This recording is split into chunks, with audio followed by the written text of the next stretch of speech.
Magandang araw po mga kaibigan. Pinoy Biker sa Norway po ito. Ayan, kumusta na po kayo? Sana okay lang po kayo dyan. Ngayon nga po pala ay mag-unbox lang po kayo na itong package na dumating sa akin. Kasi nag-order po ako ng motor po para po sa electric bike. Kasi magbibuild na naman po ako ng electric bike para dun po sa kay Mrs. Ayan. Ipapakita ko po sa inyo kung ano po ba yung laman talaga ng box. Tapos mamaya, pagkatapos po niyan, i-install po natin. Papakita ko po sa inyo kung ano ba yung mga dapat natin tandaan? Ano ba yung dapat nating iwasan? Ano ba yung dapat natin gawin? Bago po tayo mag-build ng e-bike. Para po ito sa mga interesado sa e-bike. Kasi nga po ngayon, tamad na po yung mga tao. Pag nakaranas na po kayo ng electric bike, hindi nyo na po gustong bumalik dun sa normal na bike. Yan po ang katotohanan. Ayan. Samahan nyo po ako sa pag-unboxing po at saka sa pag-install mamaya. Tingnan po natin kung ano ba talaga yung nito, yung nasa loob ng box.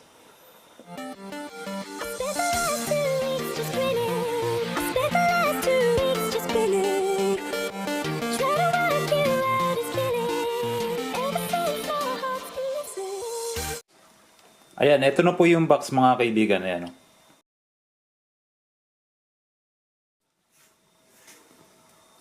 Ayan mga kaibigan, ito na po yung laman ng natin, ng box kanina. Isa-isahin po natin 'yan. Ayan, ito po yung pinaka nga po, yung sinabi ko sa inyo, headlight. Tapos may kasama na po siyang wire. Ito naman po yung pinaka niya. Para po sa mga wire po, para pagsama-samahin hindi po hindi po maduming tingnan. Ito naman with chain ring. Maganda po yung niya. Ito naman yung cover. Ito naman po yung throttle, mga kaibigan. Ito po yung EB bus kanina. Tapos, sa plastic po na yan, may kasama na pong Ito po yung speed sensor po yan. Ito po yung mismong na-attach sa bike. Ito naman po yung pinaka main sensor. May magnet at saka po yung screw. Ito naman po yung installation tool. Zip tie. Tapos ito pong crank arm niya. Tapos ito po yung lock. Tapos ito nga po yung sa display, DPC-18, ayan. Napakagandang display niyan. Tapos ito nga po. Ito po yung brake sensor natin, tapos meron po siyang magnet para po dito yan sa sensor. Ito naman po yung lock ring natin para po dun sa motor. Tapos ayan po yung mga mga screw. Ayan, nagagamitin natin mamaya. Saka syempre po, ito po yung pinaka main motor natin, yung Bafang 750 watt na motor. Ayan. Ngayon po nakita niyo na po kung ano po talaga yung laman ng box. Simulan na po natin yung installation mga kaibigan.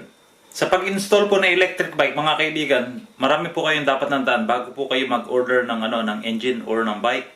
Ang pinakauna po, ituturo ko po sa inyo, ito po, ang pinaka-importante, ito pong bottom bracket. Kailangan po alam niyo po yung sukat niyan. Kung meron na po kayong bike na na paglalagyan ng motor, kailangan sukatin niyo po muna yung bottom bracket niya. Kung ano po yung diameter ng pinakabutas at saka po yung wide po ng bottom bracket. Importante po 'yan kasi po kung magkamali po kayo, hindi niyo po pwedeng i-install yung engine. Papakita ko po sa inyo. Ito po yung ang sinasabi ko po kanina na diameter po sa pinakabutas ng bottom bracket. Ang normally po na butas po nito, mga 3.5 cm po yan. O 3.4. Ganyan po yung sukat niya. Tapos, ito naman po, yung kawide naman po ng dito, ng bottom bracket. Ayan. Kailangan nyo po talagang sukatin yan. Ito po yung sa bike po na gagamitin ko ngayon, 68 mm po yan. Kaya nga po, saktong-sakto dito yan sa pinaka-motor natin. Kasi po, etong sa thread po ng motor, hanggang dito po sa gilid, 68 din po yan kasi sukat na sukat po yan. Pero pwede rin po kayong gumamit ng bike na na ang wide po dito, 73 mm, pwede rin po yung install. Okay lang po.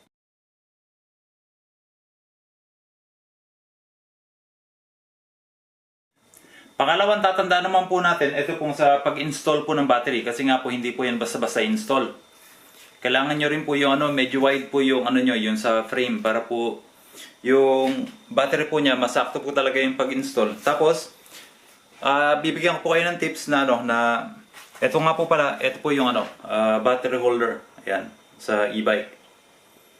Ayan, may mabibili po kayo. Kung mapapansin nyo po, yung itim niya at saka yung silver, halos magkasing haba. Meron po kayo mabibili na yung itim po niya dito, na maliit lang po, kalahati lang po, hanggang dito lang. Ito. Ayan, tulad po nitong isa na to mga kaibigan, mas maganda po ito. Mas maganda po siyang install kasi nga po, yung mas madali siyang i-fit dun sa sa frame po sa bike. Kung mapapansin nyo ito, papakita ko po sa inyo. Ito po guys, dyan po yan i-install. Ayan.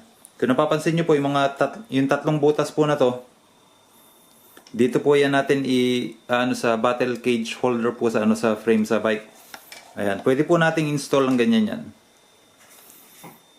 Ganyan po yung magiging itsura. Kaya lang, ang problema po, kung nakadikit po siyang masyado dito sa gilid, yung battery naman po ay mapapakog dito sa sa kabilang frame.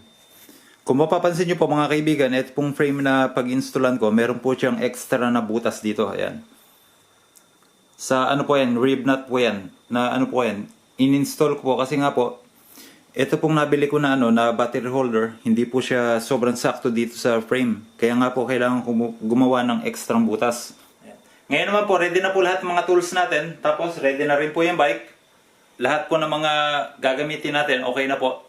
Magsimula na po tayo mag-install. Ang pinakauna po natin gagawin guys, ito po ang bottom bracket niya. I-uninstall po natin yan. Kunin po natin itong mismong pedal, crank arm, at saka po yung bottom bracket niya. Diyan po tayo magsisimula.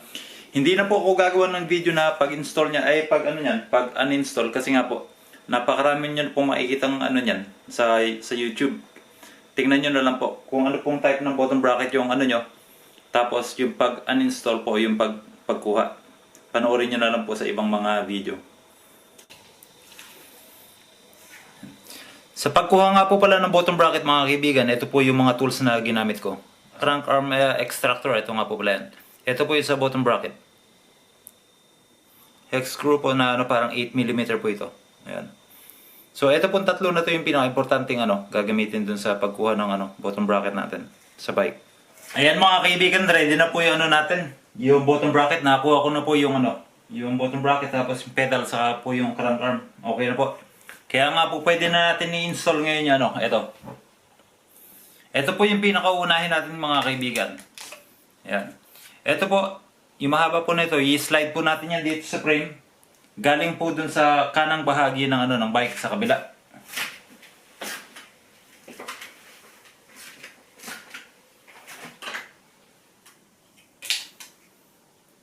Ayan, galing po dito sa kanan mga kaibigan. Ayan, i-slide lang po natin yan. Ayan. Ayan po mga kaibigan, na siya, naka-attach na siya ron sa frame sa bike. Ito naman po yung susunod mga kaibigan. Ito po. Kung napapansin nyo po, meron siyang mga guhit-guhit dito. Ito pong mga nakaalsa, doon po yan sa sa frame sa bike. Ito naman pong mga nakaalubog, yan po yung nasa labas. Ayan. Ganyan po yung magiging itsura niyan. Ayan. Tapos ito po, i-screw lang po dito sa magkabila. Yung po dalawang screw na kasama dito sa Ito po guys, pang po ito, sa 73mm po. Ito naman pong dalawa na kasama dito sa Ito po yung gagamitin natin. Ito po yung M6.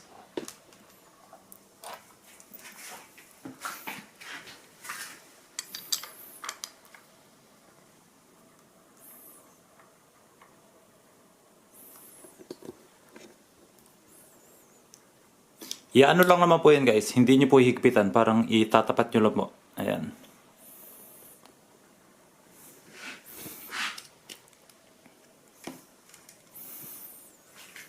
Tapos ang susunod naman po ito. Itong lock ring po niya. Magkabilang gilid po niya, hindi po pareho. Ito pong nandito sa kabila, medyo papabilog. Ito naman po matalim. Yung matalim po, yung po yun sa loob ng papunta po sa bike. Ayan.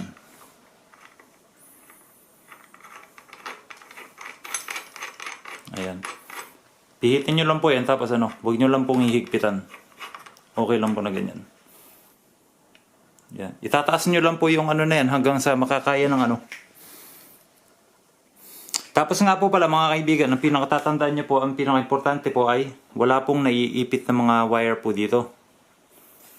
Parehas po nito mga kaibigan, ito. Kung napapansin nyo po, meron pong wire dito, kaya lang, hindi naman po siya maiipit kasi nga, meron pong nakaumbok dito, yung lagayan po talaga ng wire. Kaya nga okay lang siya nandyan. Pero tandaan nyo po, kung nag-install po kayo nyan, na hindi po siya naiipit. Ayan. Ganyan po yung magiging itsura. Ang gagawin po natin mga kaibigan, itataas lang po natin itong main motor po natin. Tapos, ito po. Ito pong ring na to, ihigpitan na po natin yan.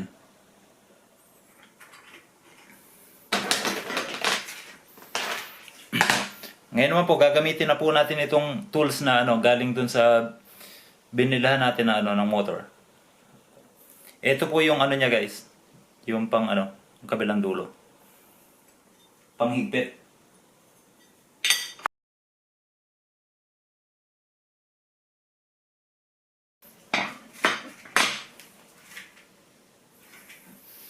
Tapos ngayon naman po, ito gagamitin na po natin itong isang lock ring dito. Ito po yung panglabas. Yan.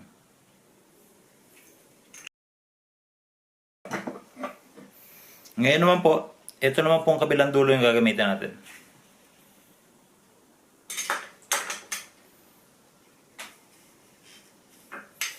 Ito nga po palang ring na yung pangalawa. Hindi po natin ito hihigpitan na sobrang higpit kasi nga po po ito, parang aluminum. Madali lang po siyang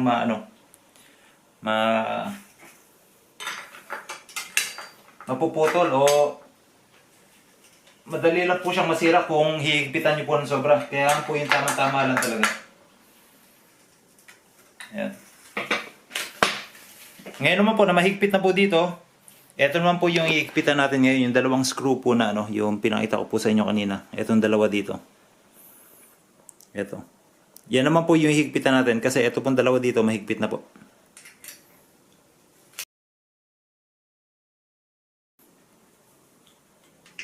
Ayan mga kaibigan, naka-install na po yung natin yan, yung mismong engine. Ang gagawin na lang po natin ngayon, ito naman pong mga sa wire po niya, parehas po ng display, yung hydraulic brake sensor, tapos yung throttle po. Ayan, yan po yung mga install natin. Saka po yung speed sensor po dito sa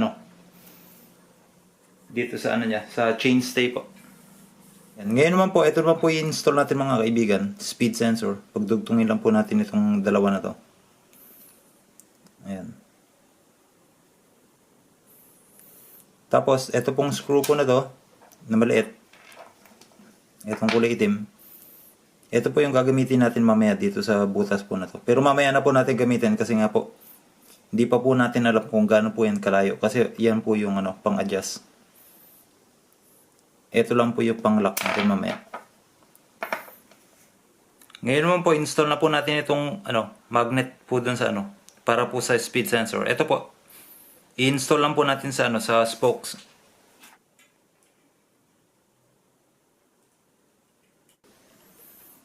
Ayan mga kaibigan, naka-install na po yung magnet dito sa sa spokes. Tapos dito naman po natin i-install yung yung speed sensor kanina. Ganito po yung magiging itsura niyan mga kaibigan. Yan. Ito pong parang merong light po. Doon po yun sa sa likod ng bike. Ayan. Tapos ito naman po. Ito naman po yung yung nakaumbok dito. Yan po yung mag-facing doon sa sa magnet. Kailangan po katapat po yan ng magnet mga kaibigan. Ganyan po.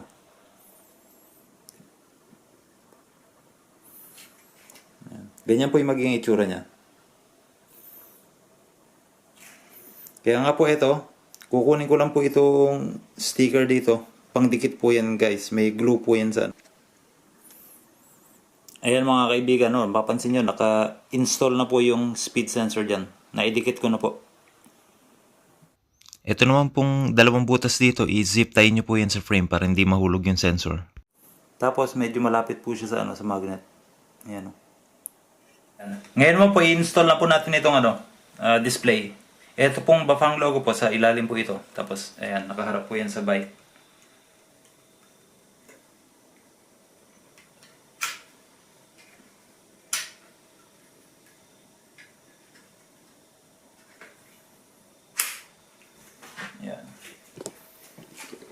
Ganyan na po yung itsura niya mga kaibigan.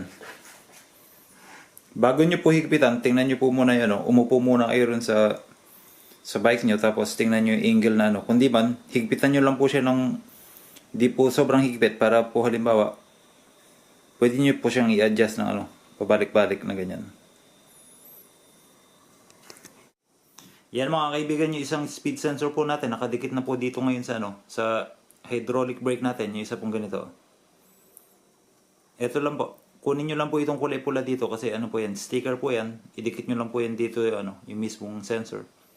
Tapos sa gilid po niya yung magnet para po yung kung magbe-brake po kayo, lumalayo po siya rin sa sensor tapos namamatay yung engine. Pero itong ano nga po pala mga kaibigan, itong headlight po na na kasama dun sa sa package, hindi ko po yan i-install kasi nga po meron po akong nabili sa sa internet na ito po yung fog light. Mas maganda po yung quality niya, mas malinaw. Ayan. Mas nakakakita po sa madilim talaga, mas maganda. Ayan, yan po yung ginamit ko ngayon. Yan mga kaibigan, naka-install na po yung mga natin sa bike. Ito po yung mismong button po sa sa pag-control po sa display natin. Ito po yung main display. Ito naman po yung throttle. Ayan. Tapos ito pong sensor niya, brake sensor, nandito na po, naka-install na. Yan, nandito. Yan, ganda na ng saka yung light niya. Ayan, ngayon naman po mga kaibigan, yung naman po, magsisimula na po tayo dun sa sa battery holder po. I-install na po natin yan. Ayan mga kaibigan, nakakunin ko na po yung battery holder dito sa bike. Ayan. Yung wire din po niya, na rito, naka-connect na rin po yan sa sa engine natin. Tapos dito po, yung dalawang screw po dito, ang gagamitin nyo lang din po dito mga kaibigan, yung pong ginagamit nyo sa water bottle holder din po. Ayan. Pares lang din po yan. Tapos ito naman pong natin, display. Ito pong brake sensor. At saka po yung ito pong throttle po natin. Ayan. Yan po. Nakakonect na rin po sila kung nakikita nyo. Ayan. Color coded po yan mga kaibigan. May mga arrow din po. Kaya nga po yung mga arrow po na yan, hindi po kayo magkakamali kasi nga po guide po yan. Tapos bawat isa po dyan may magkakaibang ngipin. Kaya nga po hindi po kayo magkakamali.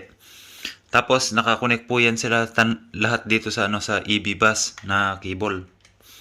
Ito naman pong cable na EB bus mga kaibigan, nakakonect po yan sa sa engine po natin sa ilalim. Ayan, yan na po lahat mga kaibigan. Tapos etong speed sensor, nakakonect na rin po siya dito. Yung light nakakonect na rin po dun sa engine. Okay na po lahat. Yung pag-connect naman po ng battery mga kaibigan, ito na po yung battery natin. Ayan. Yan, nyo lang po yan. Ayan. Pag okay na po, i-down nyo lang po. Ayan. Tapos pihitin nyo lang po itong Ayan, nakalock na po siya kung ganyan. Ayan, mga kaibigan na yan. Nakikita nyo ba yung bike? Ayan, tapos na. Ayan yung in-install natin kanina. Ayan, tingnan natin yung mga piyesa. Ayan. Ayan po yung pinaka-display niya. Ito naman yung control sa display. Ayan. Naka-level 1 na po yan. Tapos meron tayong throttle dito. Ayan. Ayan. Ayan. Ayan, ito na rin po yung battery. Ayan na po yung main engine.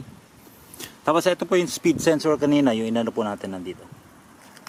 Tapos itong naka-install na chainring mga kaibigan, 44 teeth po ito. Ayan.